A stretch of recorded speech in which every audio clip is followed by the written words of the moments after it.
Berjumpa lagi dengan saya di Lumbung Pustaka. Pada video kali ini kita akan melanjutkan belajar soal-soal TKP atau tes karakteristik pribadi, di mana video kali ini soal-soalnya akan soal-soal yang sangat membingungkan kalau orang-orang menyebutnya adalah soal-soal yang HOTS gitu ya. Bagi teman-teman yang sudah mengikuti video sebelumnya, maka di video kali ini nanti jika ada jawaban yang tidak sesuai dengan hati dari teman-teman semua dapat menuliskan pendapatnya di komentar, di kolom komentar. Oke. Tapi sebelum itu perlu saya sampaikan bahwa soal-soal ini sudah kami diskusikan dengan teman-teman psikologi di UGM. Jadi kita sudah mendiskusikannya dan mencari tahu jawaban mana yang poinnya paling tinggi. Meskipun begitu, jika nanti ada yang kurang pas dan teman-teman punya pendapat, silahkan disampaikan. Seperti itu ya. Oke, langsung saja kita mulai dengan soal yang pertama. Soal ini nanti kita bahas pelan-pelan, meskipun nanti ketika ujian sesungguhnya tidak akan ada waktu untuk membahasnya pelan-pelan atau mengerjakan pelan-pelan, tapi dalam pembahasan ini kita kerjakan pelan-pelan agar bisa mendapatkan pemahaman seperti itu ya. Oke, kita mulai. Siang ini Anda berkunjung ke sebuah tempat wisata. Karena hari libur, tentu saja pengunjung sangat ramai. Pada saat pembelian tiket masuk objek wisata, antrian sangat panjang. Kemudian, Anda melihat seorang ibu hamil sedang mengantri selang 10-an antrian di belakang Anda. Ibu tersebut kelihatan sangat lelah, ditambah lagi cuaca pada saat itu panas. Apa yang Anda lakukan? Oke, yang A, meminta ibu tersebut untuk mengambil antrian Anda. Yang B, meminta ibu tersebut untuk berpindah ke antrian di depan Anda. Yang C, bertukar posisi antrian dengan ibu tersebut. Yang D, antri seperti biasa karena kondisi antrian sangat panjang. E, menyuruh ibu tersebut untuk antri di dekat Anda. Oke, di sini soal ini yang akan dinilai adalah tentang kepedulian pada sesama gitu ya, pada sesama. Di sini dipermasalahkan ada seorang ibu hamil yang antrinya sangat belakang padahal cuaca panas dan kelihatan lelah, kan seperti itu ya. Oke, kita cek yang A. Yang A, meminta ibu tersebut untuk mengambil antrian Anda.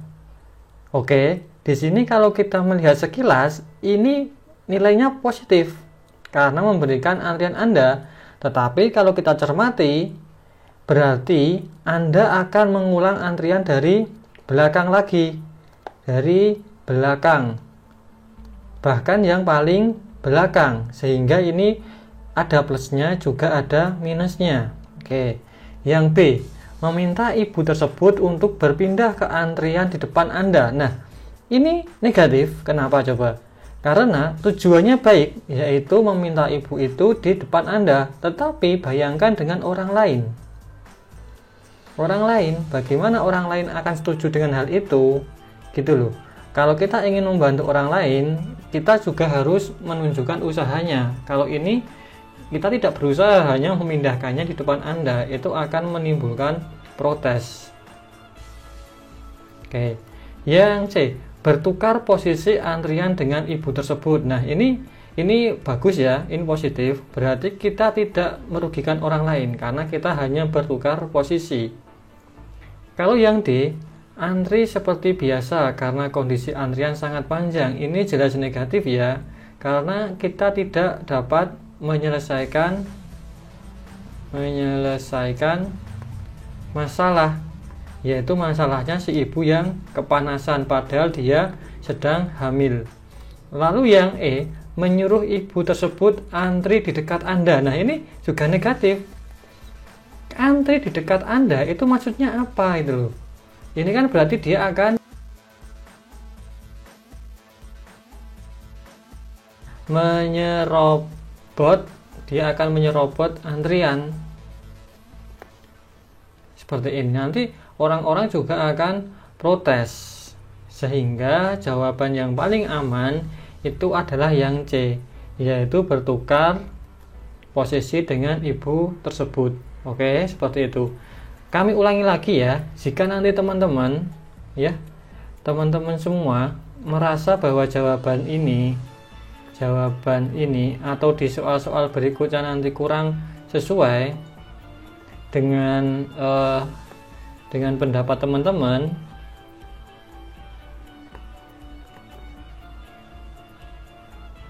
silahkan komen ya, silahkan komen agar nanti kita bisa berdiskusi seperti itu ya. Oke, berarti jawaban yang paling pas adalah yang C, yang nilainya 5. Yang 4 yang A. Seperti ini ya. Oke, soal nomor 2. Anda merupakan seorang kurir yang setiap hari bertugas mengantarkan kiriman barang ke rumah pelanggan. Anda tidak tahu isi dari barang yang Anda antar tersebut. Tugas Anda hanya mengantarkan ke alamat. Suatu hari ada komplain karena barang yang Anda antar keliru. Bagaimana sikap Anda? A. Mendengarkan dan menjelaskan bahwa Anda hanya kurir yang tugasnya hanya mengantar barang saja. B. Mendengarkan dan memberikan solusi supaya kejadian ini tidak terulang. C. Mendengarkan dan meminta maaf serta bersedia untuk mengantarkan barang yang tepat secepatnya. E. Mendengarkan saja supaya dia merasa dipahami. Setelah itu tidak perlu melakukan apapun. Yang E. Minta maaf, mendengarkan dan memberitahu ke atasan jika ada barang yang keliru via telepon. Oke, coba teman-teman pilih dulu mana yang kalian anggap paling tinggi poinnya.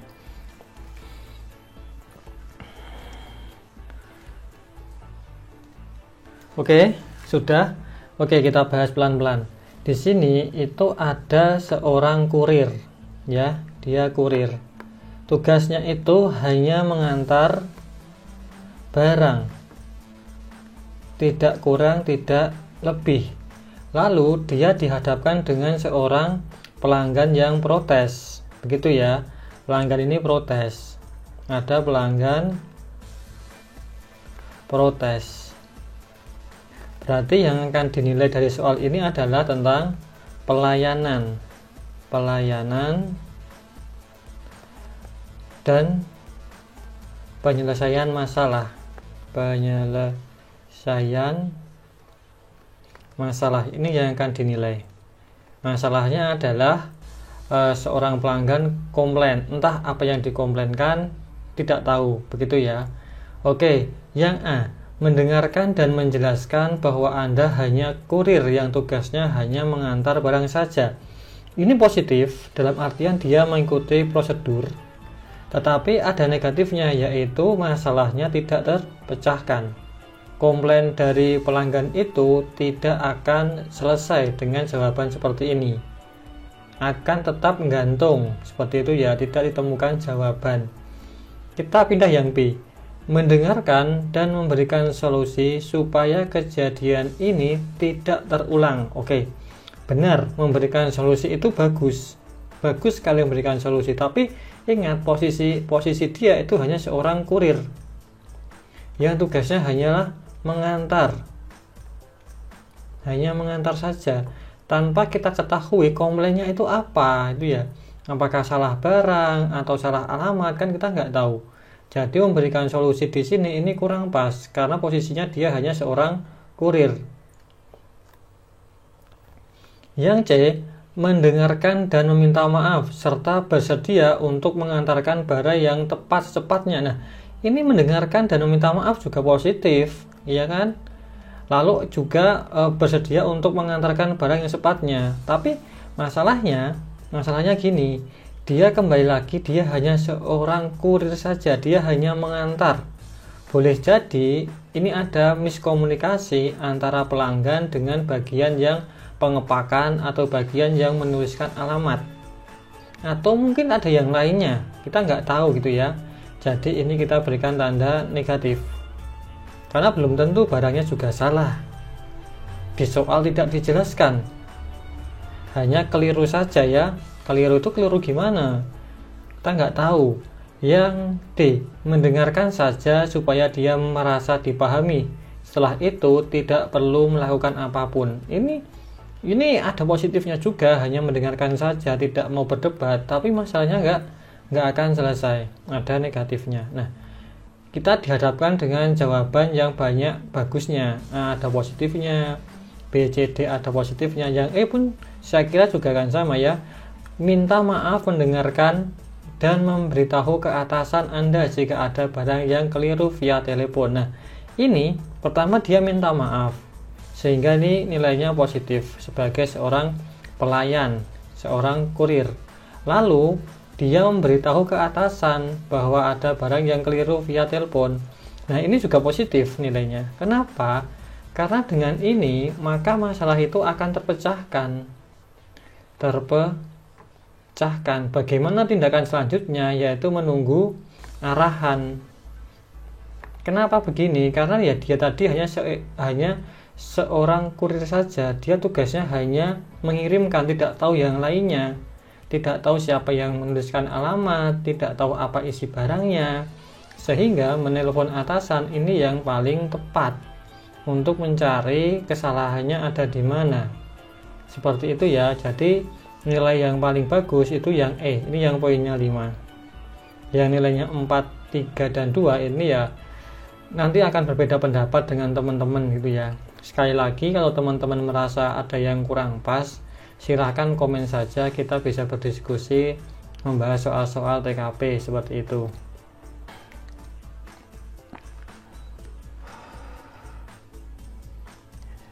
Soal nomor 3. Oke, kita diskusi lagi ya. Pelan-pelan kita bahas soalnya. Anda akan ditugaskan oleh atasan Anda untuk menjadi panitia pameran yang akan memperkenalkan produk-produk perusahaan, termasuk menjual beberapa produk untuk melihat respon pembeli. Pameran tersebut akan diikuti oleh banyak perusahaan-perusahaan yang juga memperkenalkan produk mereka. Ada yang setipe dengan Anda dan ada juga yang berbeda. Untuk menarik pengunjung, apa yang Anda lakukan? Yang A, memperagakan produk yang berkualitas di etalase agar banyak yang tertarik. B, membuat pengunjung nyaman dengan stand alat Anda dengan menyediakan tempat duduk. C, selalu bersikap ramah terhadap pengunjung yang lewat dan mempersilahkan untuk mampir. D, membuat konsep stand pameran yang menarik. E, membuat stand pameran yang besar agar semua pengunjung bisa muat di stand Anda. Baik, di sini itu oke. Sebelum saya bahas, teman-teman silahkan pilih dulu mana yang teman-teman anggap benar ya. Oke, sudah ya. Baik, kita bahas pelan-pelan. Di sini Anda diminta untuk menjadi organisator pameran ya. Pameran. Oke.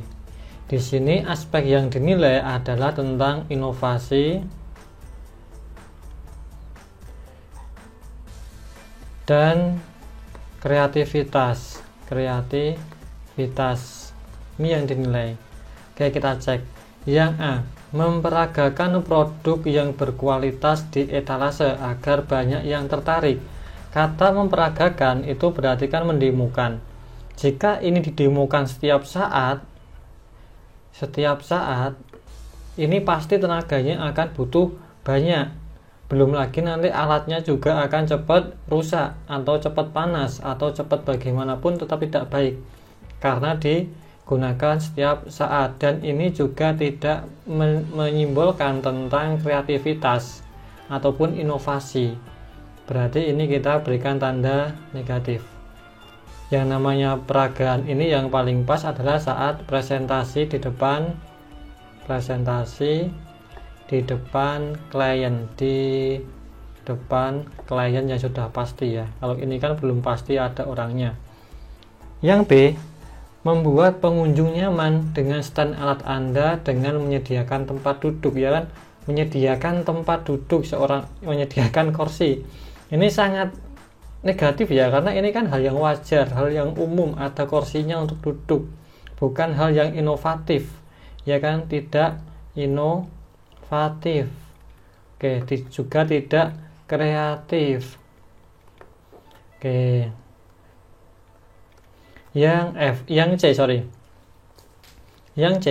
selalu bersikap ramah terhadap pengunjung yang lewat dan mempersilahkan untuk mampir ya. Ini SOP ya, ini SOP biasa, ini positif lah, tapi tidak ada inovasinya ya, memang seperti ini aturannya gitu ya. Yang D, membuat konsep stand pameran yang menarik. Nah, ada kata menarik ini bisa diterjemahkan ke banyak hal, entah dengan membuat cat yang berbeda atau menampilkan penampilan yang berbeda atau bagaimana. Ini bisa kita berikan tanda positif, karena menarik ini akan menyimbolkan tentang inovasi, ada hal baru yang akan dimunculkan, seperti itu, tidak hanya seperti hari-hari sebelumnya. Yang E, membuat stand pameran yang besar agar semua pengunjung bisa muat di stand Anda. Ini negatif karena stand itu kan terbatas gitu ya, semuanya bentuknya sama. Kalau kita membuat stand yang besar, ya nanti teman-teman yang lain, perusahaan yang lain tidak kedapatan tempat. Begitu. Berarti poin yang paling pas itu yang D. Ini yang poinnya 5. Boleh kita kasih poin 4 ke yang C. Oke, seperti ini ya. Nomor 3 yang ini, poin 3 kita bisa ambil. Oke, seperti itu ya.